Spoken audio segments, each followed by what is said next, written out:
Woken up from sleep. I was in the middle of my meditations when suddenly my younger brother, IK, began calling my phone. And because it was too early in the day to make connections with the outside world, I deliberately ignored his call and continued with my formation, promising myself to call him back. But then, barely 30 minutes after I ignored his call, my youngest brother, Ahanna, began to call my phone too. And then a weird feeling started to envelop me because the timing was off. They rarely call me, and this type of coincidence was just not to be ordinary. And so I paused my meditation and picked Ahanna's call.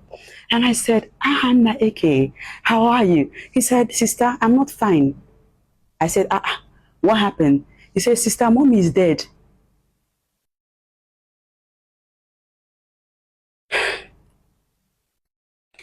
In that moment, I felt cold chills on my body. I said, what? Anna, what are you saying? He said, mommy died this morning around 7, like a few minutes ago. I said, Anna, what are you saying? And then he said, it was in the middle of the night around 1 a.m. that suddenly mommy began to have a heart failure, and daddy was out of town. He was in Abuja for a meeting, and so they had a hard time getting her to the hospital. And before they could rally round and take her to the hospital, she was already in coma. And it wasn't long after their arrival that the doctors declared her dead, and that as Ahanna, was speaking to me, mommy was already in the hospital, in the mortuary. I said, give me mortuary, like, I don't understand. It's happening too fast. Too much to process. First of all, heart failure as at 1 a.m. Dead. Okay. Dead people have been prayed back to life. But mortuary, how did we get there so fast? He said, yeah, Justice is there already. Like, she's in the mortuary. I have heard that there are several stages to grief. The first one being anger. It was that day that I experienced it for real. I went full on ballistic on Ahanna. I began to curse him out and shake him like, why did you do this to me? I took it personal. I felt victimized. I felt like, how could my mom die and you people did not call me the other? From the moment that she was struggling, it lingered. It was a couple hours. She didn't just die suddenly. Why didn't you call me? As if calling me would have done a lot. Although my faith is so strong that a lot could have happened, to be honest. Because at about that time that they said she was struggling with her heart, I was awake here in my house. Around that time, I was awake and I was praying, speaking in tongues for a daughter of mine who was in surgery room right about that time. How was I to know that while I was praying for the life of someone else, my mother was losing her own life? And so it was 1 hour of intense anger and rage with Ahanna that had me wailing on the floor. And after I was done cursing him out, I cut the call. My other brother, the one that was calling before Ahanna, he called me and I maintained the rage with him. I told him, you did this to me. And after I cut them off the phone, I sat on the floor and I began to think about my life. Think about how, whoa, yet again, another harsh reality of life just hit me. And I was forced to take my own medication, those advices that I give out to people freely as a mental health advocate. Life came reminding me, yeah, it is what it is. Feel the feelings, but don't become the emotions. You can choose to respond to her death or you can react. Whichever one you choose will determine how you will navigate through this loss. Grief is a heavy emotion. As a mental health advocate, I have made many videos, gone on many seminars, had several speaking engagements where I have severally narrated the many triggers of mental illnesses in people, one of which is loss of a loved one. So I was reminded subconsciously that if you don't take time, chacha, you might disconnect again. And I know where I'm coming from. After 2 major health crises that had me gasping for my own life and that had me struggling with a redemption of an image, a reputation that was ruined as a resultant effect of that crisis. And so I began to breathe in and out. I began to breathe in and out. I suddenly remembered all the many trauma responses that I had read and developed for myself. I suddenly remembered that for me, privacy, secrecy is my healing chamber. I always say that the only energy that I tune into, the only frequency that I identify with is congratulations, anything that is exciting. And so I proposed in my heart not to let the news out, because come to think of it, what has telling the general public about the sudden demise of my mom got to do with my healing? Especially in that moment when the news was still fresh. So that what will happen exactly? So that the whole world will start to what? Flood me with sad messages on top of the sadness I was feeling? No. I felt like, no, I will cry, but you're never going to see me cry. And no, you're never going to tell me sorry. Don't tell me sorry. It's already a sorry situation. I'm sorry my mom died. Mommy, I'm sorry you died. But don't tell me sorry, because somehow my emotions cannot handle being put or seen in a sympathetic light. It's a mind thing. And remember, I'm not like you. I'm wired differently. How you will react is not how I will react. And so I didn't post the death of my mom, but I was mourning. Eventually, when I was able to put myself together, I made a post that reflects loss.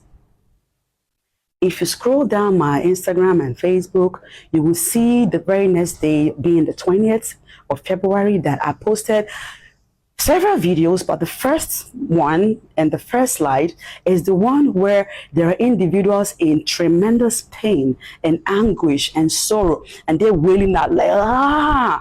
And then you see a figure, it's a graphics like Jesus holding on to them, comforting them. And in my caption, I did say that let the Lord our God bring healing to they that physically and emotionally in pain. That post was in reference to my mom. No, I didn't have to put her picture so that people will know she is dead. Now, I have come to know that just because I didn't post, and just a few days ago on Sunday, the news of what happened last week eventually made it out, and some of you think that the little demons in you will come to trigger my peace. It's not going to happen. I won't let you. I've done a lot of healing to be at this point of peace and clarity that I am right now. You don't have the powers to trigger me. This is a brand new me. I think differently right now. I behave differently. My mindset has faced a paradigm shift. You will have to get to know me again. It's my mom. It's our loss. It's not your loss. When did this whole public validation thing become such a norm in our society that I have to bend to the dictates of society? I always say that I'm non-conformist. I am non-conformist. These rules, laws, they were man-made, and as pretty as some of them sound, they were made to put man in check, but some of them don't work for some of us. So what do? We break that mold. We were not made to fit into that mold. So I see the news of my mom's death trending, and some people are coming to my page, writing all kinds of stuff. Let me tell you something. I would have been mad at you if I didn't already feel sorry for you. You know why? You are beneath me, your accusations are baseless, and you are very inconsequential right now. I post from a happy place because I'm a happy soul. So you always see me identify with happiness. The losses that I encounter, I channel it inwardly, learn my mistakes, and move on in silence. But the good thing about this experience that I have gathered in the past days is that, number one, situations will expose how people really feel about you. In the past, you bloggers in Nigeria especially have made a habit of wrecking my image. And it hurt the most then because I know how hard I worked to become this name that y'all mess with right now. And I did operate, I currently still do operate from the mindset that silence too is a form of response. So because I didn't speak up for myself with all the many false untrue narratives that you have had to give out to the public about me, it never meant I didn't know what to say or that the truth was not inherent in me. It just meant I was too classy. I didn't want to condescend that low.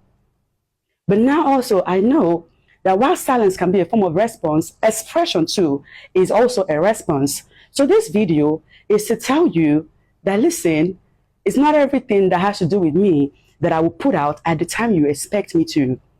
My life is my life. I am the captain of my own ship, master of my own fate.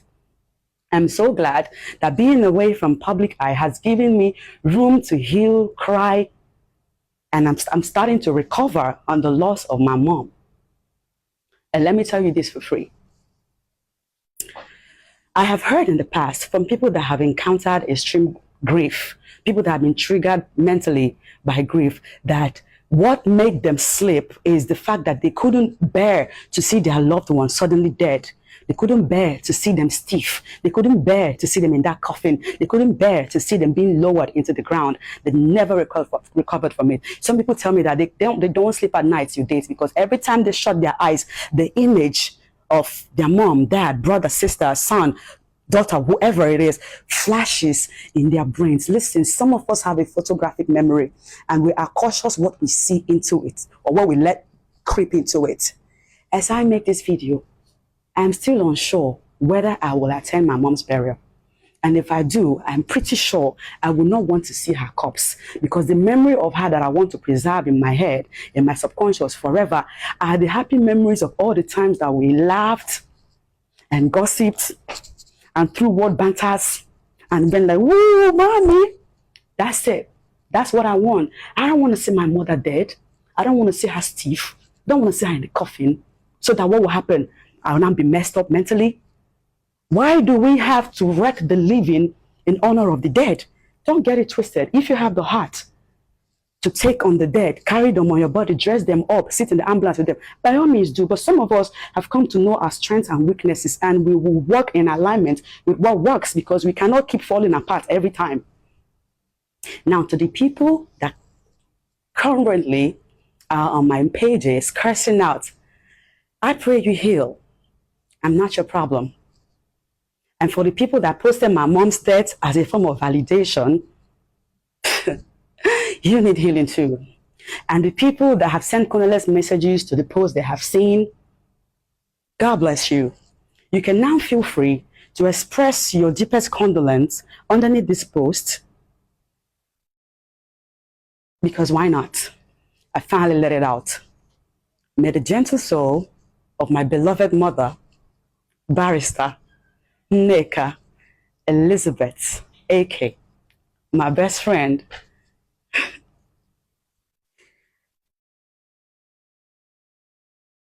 Mommy, rest in peace. To the people that have lost someone, currently lost someone, and will lose someone, if you're an emotional person and you find yourself falling apart easily, let me tell you something. Take your time on your healing. Don't bow to societal pressure or dictates, all right? Safeguard you, safeguard your emotions. The dead is long and gone. Love them in your heart, respect them, but look out for you because, honey, as I always say, it is a thin line between sanity and insanity, and you don't have to cross that line before you know that shit gets real. My name is Chacha, and I am a mental health advocate.